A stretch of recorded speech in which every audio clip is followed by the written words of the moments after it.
chiri kurwadza chiri kushamisa ndechekuti mumasocial media mumastreets mune rumor rekunzi the president is filed for divorce. Yes, you heard me right, and is filed for divorce, and it's something which is really serious. And vanozviramba sei president vachibuda vachienda navirginia mabhiza anova attorney general of the nation. Muri yeZimbabwe nguva yamanga makamirira yasvika, ende kana muchinge manga makateerera news idzi kubva kudhara, inini ndini ndinyame tizhe ndinoweka nyaya kunge mets, ende inini handina nungo panyaya dzekudzifambira, ndiri fast zvekutodaro zvekutorevesa, ende ndiri 1 gig ndinoremerwa word in the street. Nhasi pane nyaya iri kutenderera pari kunzi zoni president Emmerson Mnangagwa vari kusangana nedivorce, vari kunzi vari kurambwa, ende ukuona kuti chii nyaya inoitika ndekuti chii nguva yese kubva vachingofamba vaingoita zvelife yavo kwangona vakadai vachisiya mukadzi, ende vanhu vakawanda vaibvunza kuti ko chii, asi mukadzi wacho anonyadzisa here kufamba navo, kana manga makaroora chibage, ko mimi wai makazoningirikina makunyara nemunhu iye achitozivikanwa paflyer ukangodownload anongonzi ndiwo first amai vacho ivavo.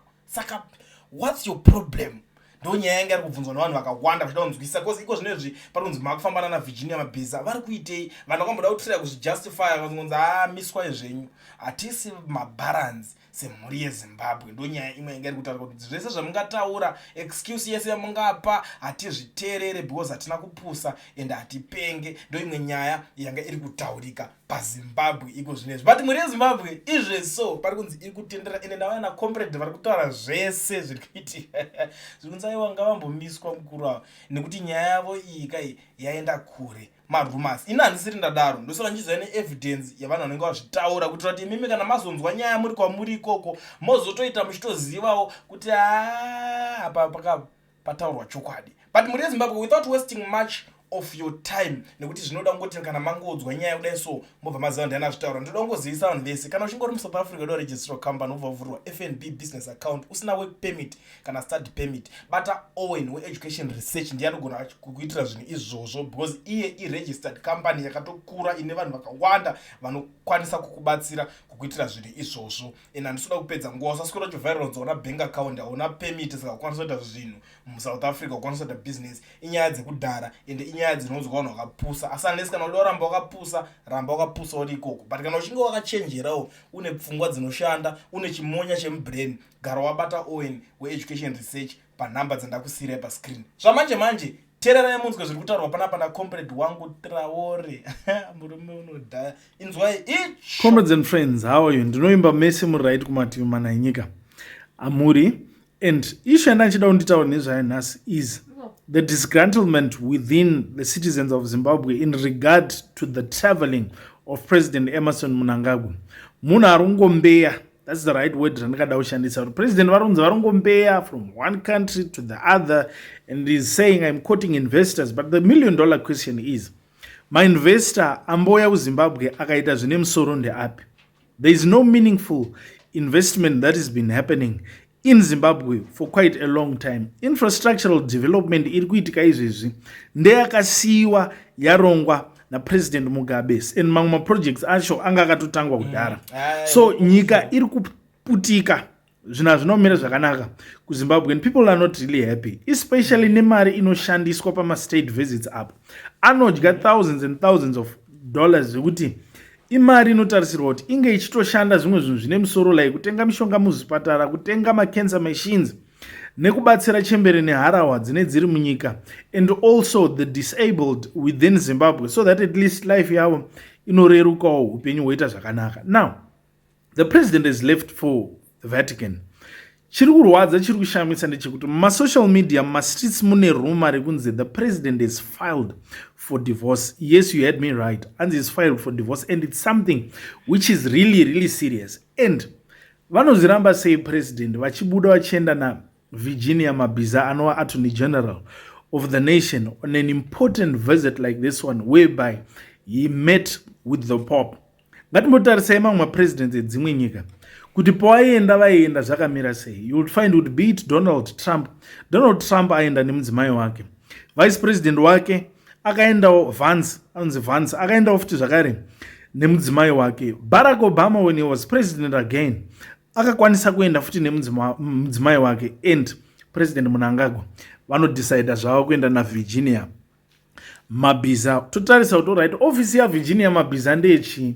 Virginia Mabhiza ndi Attorney General, and you wonder kuti alright, zviri kuenderwa zvacho na Virginia Mabhiza zviri kunosangana papi. That leaves a lot to be desired. That's another question which doesn't have an answer. Yekuti neruma riri kutenderera ronzi president wafaila for divorce, vanongoti munozviramba sei? Ndo zvinhu zviri kuitika. And the funny thing, president vachibva ku China varida kuzoenda ku Eswatini. Ku Eswatini kune reed dance, and I'm sure everyone knows what happens by reed dance. It's an occasion whereby the president, the king Mswati, panoitwa reed dance ichiitwa madzimai vasikana vanenge vasina kusimira kumusoro kwesoko. And muri kuona then king Mswati vongotsvagawo bhibhi ravo ravanenge vachida every year. Ndo zvazvinotongoita, vongotsarodza ndoda bhibhi rangu iro. And you see, apo mai Mnangagwa vari kumusha kuZimbabwe vanenge vakazorora zvavo. President wowonawo simbi obvious semukuru kauzoshayirwa kanaisi kake uzonzi unozombovarairwawo nako. So atitarisiri with what we are going through as a nation to have a president engaging in such movements whereby the wife is not next to him. Ndofunga Vice President General Chiwenga pawakatoendawo kuVatican kwacho ikoko vakatora Colonel Mini Baloyi Chiwenga vakatoenda nawo vakafambawo nomwe zvinoratidza chiremerera, and people will take you seriously. Mind you, ukupinda mukereke, this is one of the most respected places, and totarisa Vatican inotibatsira zvisingaiti, ingava muzvikoro, angava hospitals. The Roman Catholic has invested greatly in these areas, and especially to meet the most important man on this planet, the Pope. Zvinotarisirwa kuti unge uchiendawo uine mudzimai wako padivi, zvinoisawo kachiremerera. But anyway, all of the things seems to be adding up. Vane vafaila for divorce, and everyone knows the man as a womanizer. This is a fact. Everyone is always saying that, and you cannot deny it also. Mukuru wavanowo nhamba yakazoti yevana zvongoti ku area uku kunonetsa kuva defenders. So the people of Zimbabwe want a serious president. The people of Zimbabwe want a president who actually prioritizes the concerns of the masses. And this is why people are warming up to the leadership of Vice President Chiwenga. The man is ever serious. He doesn't take chances when it comes to issues of state engagements, diplomatic engagements. He always has his wife next to him, and hapana pamunozombonzwa General Chiwenga vanenge vane kasiponono pakati zvine zviri kudai. No, and ndozvo zviri kudiwa izvozvo. Time yatiri as a country, time iri kudiwa seriousness. And you see, munhu wese, especially my leaders, ngave ari serious so that we concentrate on building the nation. Mbavha dziri kuba every day. Pane pachingoverengwa kune mbavha. President wachiverenga, corruption is a serious offense in this country. But arusungwa ndiani? No one is getting arrested. So we are saying it's time that the nation takes seriously people who are committing crimes. MuZimbabwe vachisaboteja vanhu kuti vagone kurarama zvakanaka, vachisabotedza kuvhurwa kwemaindustry. Why? Because vanenge vachingoengaja corrupt activities, and people end up looking at Zimbabwe as a country yekuti it's pointless to put your money in, and that is why most people are flocking here to countries like South Africa, vanhu vari kuenda kuna Zambia, Mozambique. That's where people are taking their investment there.